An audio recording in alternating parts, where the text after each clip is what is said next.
I'm Carol Paz, and I welcome you to our program, Women to Women. We are privileged to have a very special lady with us, I'm going to introduce in just a moment to you. But first, let me thank our sponsors, Carpa Nevada LLC, importer of fine Portuguese olive oil, balsamic vinegar, and international teas, as well as Villa Basque Cafe and Deli, home of Pete's famous Basque chorizo. And now let's welcome Sharron Engel. Sharron, thank you so much for being with us tonight. Well, it's my honor to be here with you. Oh, it's a pleasure. It's a pleasure. Sharron, you have had quite a past 2 years. Yes. Actually, it's been more than 2 years, but yes. I'm sure it has. And we would love to know, as not only myself as your interviewer, but as the listening audience out there, there's so much to a story about a woman who has chosen a very difficult path, and sometimes exciting, exhilarating, and oftentimes agonizing. So let's start off, Sharron. When you were a little girl, where were you born? Where did you grow up? I was born in Klamath Falls, Oregon, but only because that's where the hospital was. My father was a potato farmer in Northern California, a little town called Tule Lake, and I spent the first 2.5 years of my life there with my parents. Then he was called into the Korean conflict, and because he had done some service in World War II, he had been in the South Pacific in the Aleutians, and because of his duty that he had had, they decided to station him in Honolulu. So our whole family went to Honolulu for about 18 months. I have 3 brothers.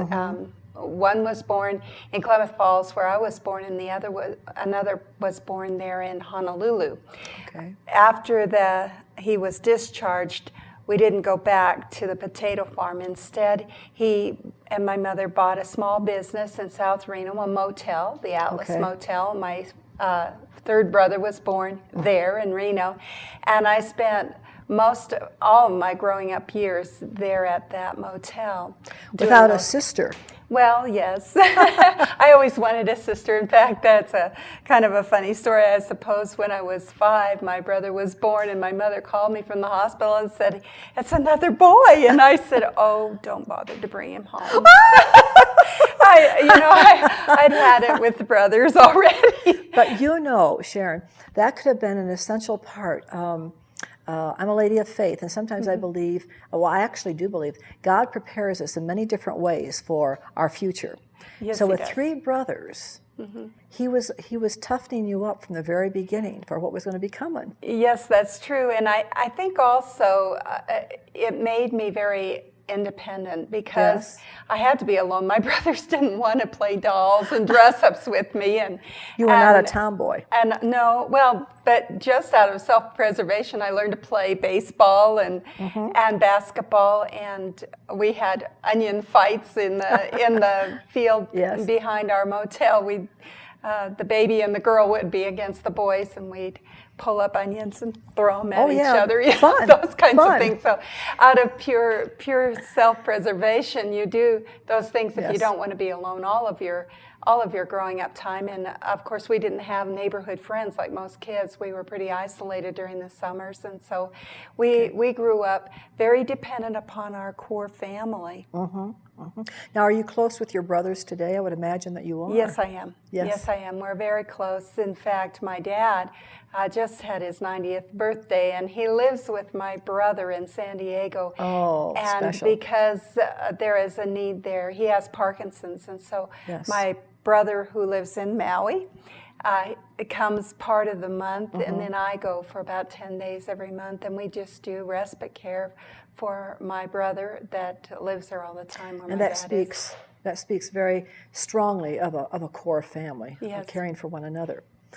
Well, Sharron, okay, as you're growing up in Reno, and as you become a young woman in your teenage years, were there certain ideas or activities that interested you early on about our country or about people in general?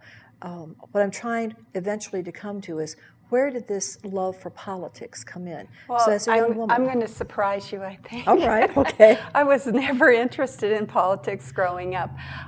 From an early age, in fact, since I can remember, I always wanted to be an artist. I wanted to be a fashion designer, in fact, and I trained during my high school years. That was where my focus was, and then when I went to college, that's where my focus was. In my senior year, high school? No, a college. Of college. Okay. I had thought I was going to Paris and New York City and San Francisco, all those art meccas, those places where I could learn and also become what I wanted to be. Right. Well, in my senior year, I fell in love with a guy and decided I wanted to get married to Ted Angle. And at that point, I knew I wasn't going to those wonderful places. I was going to be in Ely and Tonopah and Winnemucca, Nevada. So I changed my major from art to art education and became a teacher. Ah, interesting. I'm a teacher too. Now, how many years in teaching were you? 25 years, but not in what you would call traditional teaching. Okay. I started out as a substitute teacher in Ely, Nevada. Because I was raising a family, I didn't want to commit myself to a full-time job. I wanted to spend time with my children. If you're going to have them, you kind of feel like that's where you should spend your life. Right. And as you know, as a mother, it's a very short time that you have your children, especially when they're small. Yes. And so I didn't want to commit myself to a full-time career at that point.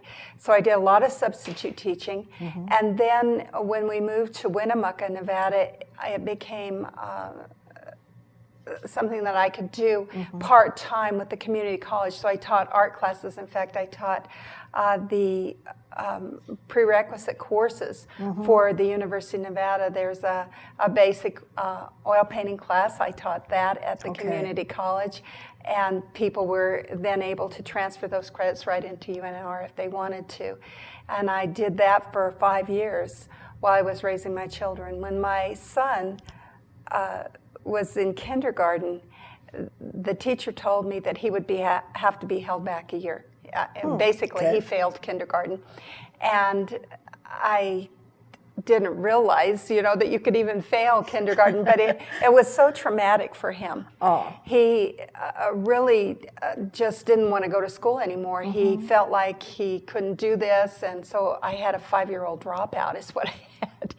And I decided, well, as a teacher, I could homeschool my children. Yes. And put him back into that same, into the grade again, yes, where he belonged. And so that was my intent until a judge told me that even though the law in Nevada said you could homeschool your children, the law should say that you can't homeschool your children unless you live 50 miles away from the nearest school. Oh, okay. And it was at that point that a judge and the government got between me and my children and what I felt was the best for my children. And that's really when I got involved in politics. So there was a definite story and a definite time for all of this to be happening today. Yes. Back in New York, I had a little neighbor boy whose parents were very well educated. They came from the Philippines, and his name is Derek. And Derek was a kindergarten dropout. He immediately ascertained on the first day that this was not what he was expecting in the way of a classroom. And he announced that to his teacher and to his mother when he got off the bus at home. And he would not go back to school the next day.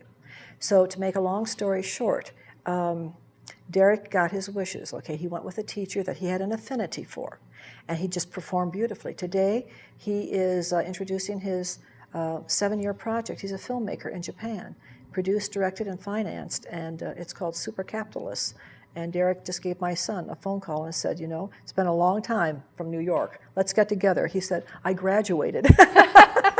Well, that's interesting that you relate that, because most people say, well, what happened to your son, And what happened was I did take them into a private setting. I started a private school. When that judge said you can't homeschool, I started a private school. And I thought it would be for me and my children and a friend of mine and her 2 children. But what it turned out to be was a school, an actual Christian school that we started there. And we did it for 2 years. I was the lead teacher and the administrative person in the school, we had 14 kids the first year and 24 the second year. And we graduated 2 seniors the second year. And it was a school for kindergarten through 12th grade. So it was probably the most gratifying teaching experience I ever had, because I was able to do teaching through all of those grade levels. Yes. And it was exciting for me because I was having to relate to children at every place in their academic career, from teaching reading to special education. We had quite a few 7th and 8th graders who had the system had really failed them, and so they were in our school to work into the things that they had failed at. And then, of course, then we had those 2 seniors. And you know, Sharron, this says a whole lot about you as a person, personality-wise, that there is a determination and a goal, a focus that you have. When something is very important to you, you are going to follow through. And the barriers are not necessarily unbearable, okay? No. When you find what the legal measures are, when you find what the ability is there to work within the system, you do it. That's right. And then we went to the legislature during that 2 years. As you know, we're a biennial legislature here in Nevada, so we had to get a bill and introduce the bill and have the bill passed in order for us to be homeschooling. And so that's what we did, a group of us. And we did get the law changed so that we were allowed to homeschool. So then I did homeschool my children for a couple of years and then put them back into the public system. My son graduated salutatorian of his class and then got his degree in education from University of Nevada, Reno. Went on to get his master's degree and is now a teacher here in Nevada. He teaches 8th grade. What a wonderful story. And he coaches. So, you know, you can, I think it's incumbent upon parents to make sure that their children are successful. And we need to find the pathway to do that. And for children to learn from their parents about those pathways, the possibility. And certainly there was a very strong role model for him. Now, all this time that you're advocating, what is your husband doing? Well, my husband's working, supporting our family. The conversations must have been wonderful when he came home. Okay. Well, you know, my husband is in land management and wildlife management. That's what his degrees were in. And so he couldn't take off during the summertime. That was his really busy time to be working. What we were able to do when we were homeschooling our children was take a 31-day trip in September, October. And we went all across the United States. We went all the way from Winnemucca to Key West. Oh my. And all up the eastern coast to New York and Washington, Philadelphia, You got to those Gettysburg. cities, but in a different way. We got there in our Volkswagen Pop-Top Vanagon. And we camped out some of the time. We spent some of the time with relatives. But we did tour this country, and we gained a great love for the United States just because of that 31 days that we spent on the road as a family. And I made everyone in the family keep a little log every day of what was important to them. And that was kind of interesting because my son, what was important to him were the things that we collected along the way, like a box turtle and a chameleon and the bugs. Yes. My daughter was interested in the history. She liked that kind of stuff. I was interested in the artistic things that we saw. And your husband? And my husband kept a log of the gas mileage and the route that we were going, and it's made for a very interesting story. And a brand new type of education that many children have never heard of before outside of the classroom. Sharron, when we come back, I want to feature one of the parts of your book here. What's the reason behind it? And some of the ideas that come out of it that have led you to where you are today, okay? Don't go far away. Be right back. It's impossible to replace anybody that you loved. She was my great role model, my Grammy Keaton. It was pretty much of a shock for us when she got colon cancer. None of us were prepared for that. Colorectal cancer is the second leading cancer killer of men and women over the age of 50. Just get screened, okay? If I can do it, you can do it, okay? Welcome back to the second half of our program, Women to Women. And we have this evening Sharron Angle with us and her relatively newly published book in 2011. And Sharron, I'd like to ask you to please help us understand why you felt it was important to put this book together. What was the impetus behind it? What was the driving force? Well, during the break, we really did talk about it. You said, I never knew those things about you, Sharron, and I bet that most of the people in Nevada don't know you that way. And it's true, they didn't. What they got was a caricature during the 2010 election, and it was basically what was being put out in advertisement by my opponent. And so many people thought they knew Sharron Angle just from those advertisements. And I kind of wanted to clear that up. Yes. But more than that, we've talked in the break too about our faith. And so one of the things that I know will truly be of help to this country is the truth. The truth is what sets us free. Right. And there are certain issues that we need to know the truth about. And so when you read this book, it's not an autobiography and it's not a memoir, although I bring those stories in so that you can kind of connect with me. But what I really wanted to talk about were issues that concern us that are not going away anytime soon. So that makes this book not dated. I talk about taxation and the economy and what drives our economy and why I'm an Austrian economist, not a Keynesian economist. I talk about energy and when we have these boutique type energies, why we need to really be more balanced in our look at energy production and what makes this country prosper. I talk about the things that injure us sometimes when people don't understand us. I have one chapter on clinging to our guns and religion. And I felt like I needed to just attack those topics head on so that people would really understand what it is that makes this country great. The Constitution, I talk about that and why we don't want to violate our Constitution and the rule of law. And I also talk about education as the medium for which we pass along from generation to generation the principles and values of our unique American culture. Let me ask you a question, Sharron, here. Because as a teacher like you, the classroom indoors and outdoors serve such important implementations and input into the lives of ourselves and into our children. Why do you think? Because I sense that inside classrooms today, I'm probably going to hear a lot of feedback on that, and that's okay. I love that, all right? But I feel that there's a separation that has developed in our classroom teaching between what our original forefathers, our founding brothers, our founding fathers established for us, and what we're doing today. There seems to be a wide gulf. What has brought us away from our original roots, do you think? They're still there in many of us. You have them. I believe in them. But not everybody else does. What's happening here? Well, originally our founding fathers, and I know that people will take issue with this, but our founding fathers were actually men of great faith.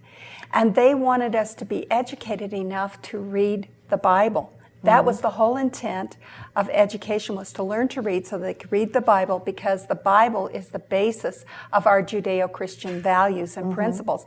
And the freedom that we enjoy is based on self-control, not governmental control. And the only place to learn that is from the tenets of faith. And so that was their first reason for education. Also, they understood that education was primarily a familial or a parental right, and not only that, but duty and responsibility. And then as we got into the early 19th century, there became this movement to delegate into a public setting where kids would all go together and be in homogeneous classrooms. And so we saw this development of the public system, and then the public system then became funded by the government. And then the government decided that since they were funding, they should have some controls. There were strings attached. Some controls over what was being taught and how it was being taught. But I think probably the most widening thing that happened, the thing that really touched education more than any other thing in this nation, was in 1962 when they took prayer out of school and made it a totally secular education. And because of that, they took the values and the foundation out of education, making it not immoral, but amoral. Pretty much that stuff was to be taught at home, not at school.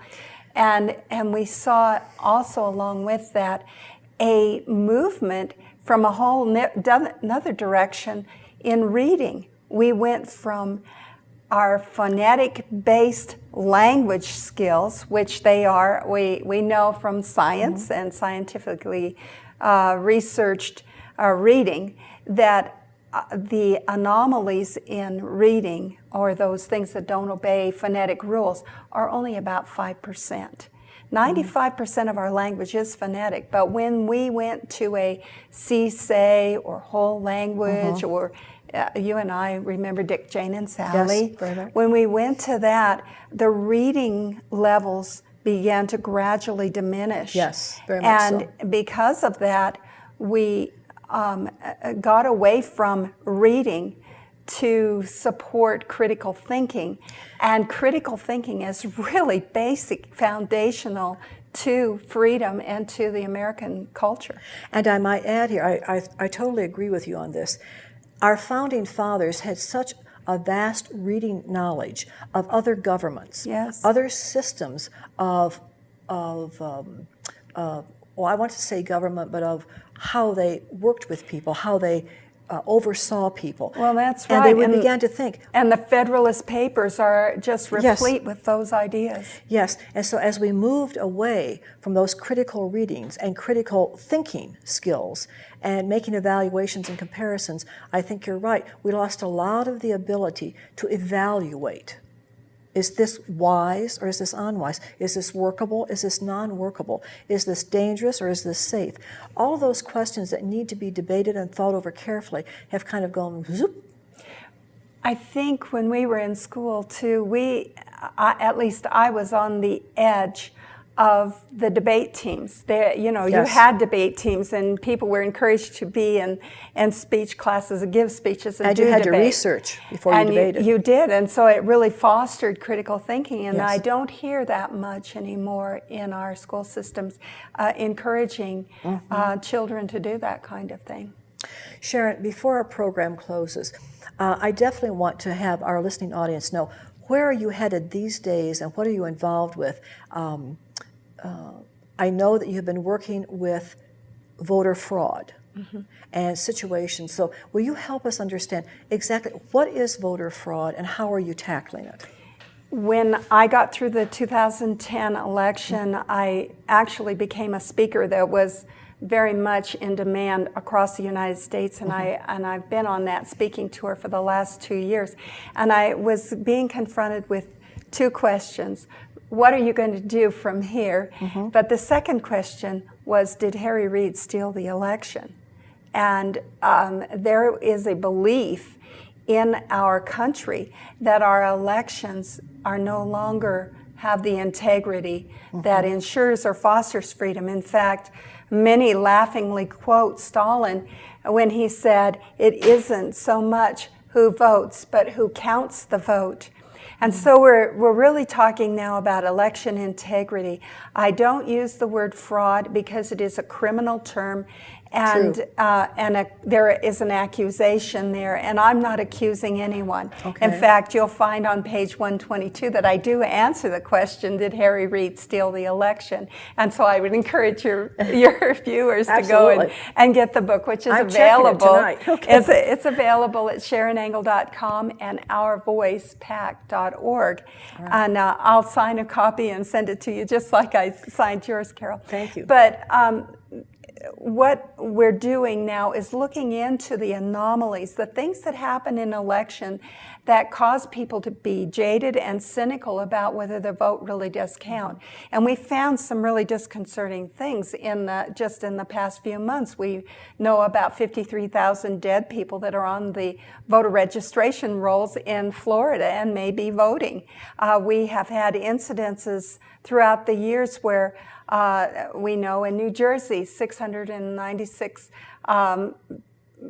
incarcerated prisoners actually voted in an election. How does that happen? Right. We are finding different things as we begin to dig through this that cause us to become very alarmed, especially when we don't know who's voting. Because you don't have to present an identification to prove that you're the person that should be voting. Also, we have problems with absentee balloting. Just one quick story, I had a fellow that was working in 2010 for my campaign, and he was making phone calls. As everyone knows, during the campaign season, you get lots of these phone calls. He said, "Hello, may I speak with Darlene?" The lady on the other end said, "Why do you want to speak to Darlene?" He said, "Well, I'm calling from Republican headquarters, want to talk to her about the election." She said, "Do you know you've called a Democrat household?" He said, "Yes, but Darlene's registered Republican." She said, "Do you know that Darlene is only 11 years old?" And he said, "Do you know that Darlene has voted in the last 2 presidential campaigns, presidential elections?" Amazing. So those are the kinds of things that people are looking at now and saying, how does this happen and how do we stop it? What can be done? So what I have invested my time is in a documentary. It's called Not on My Watch. We thought it would be out at the beginning of the fall season for the November elections, but as we began to dig, we realized that this was going to be an ongoing task, and so we do have the first 10-minute installment out, and that's available at my website. But Not on My Watch concentrates on 3 things. The first thing is to expose the problem. Many of our news media will say that this doesn't exist. There's no problem, it doesn't exist. We know it exists, and we want to expose it. We also want to educate on how this is being done. We've found that some people do it ignorantly. In New Hampshire, there are people who vote in New Hampshire and then go across the line to Massachusetts to vote again, and the reason is because they own property in both states, and they think that because they own property, they're entitled. Well, they're not. You're either a citizen of Nevada or of California, but you can't go both ways. And so that's an educational thing that we need to let people know, that only citizens vote. I have a friend who's been here on a green card for many years, and he was so excited. He said, "Oh, Sharron, this year I get to vote for you." And I said, "Well, that's great, John. When did you get naturalized?" And he said, I'm not. But they told me at the DMV that I could register to vote. So those are the kinds of things that we're looking into and letting people know. That's the educational tool. And then we want to be the solution. I've never wanted to be just the rattling chain, the complainer. I want to be a part of the solution. And the solution is we the people. Yes. We need eyes on the process. We've gotten away from community so much that we don't know our neighbors anymore. But we need to be at the polls and watching. Is that my neighbor that's voting, or is that someone who's claiming to be my neighbor? You know, and just so as we those are the kinds of things that we're doing. Just as they ask us to do in the airports, be alert to who's around you, who's trying to give you things or take things. So it's a national alertness that you're bringing us to. And Sharron, before we close, you've brought up a very important point, that listeners out there, when you have questions or you have situations that you would like to have us address here during the rest of August, September, and even into October, please don't hesitate to email us at womenofnevada@gmail.com, and we will take those issues and we will deal with them on the program, because we're going to be having 2 panel discussions come up very soon, and we will take your questions. So again, email us at womenofnevada@gmail.com. So Sharron, let me say thank you so much. You have enlightened us. We're going to be looking for your book. I'm going to be reading it right away. Thank you. Thank you. You're very kind. Thank you for having me on your show. Have a good day. God bless you. Bye.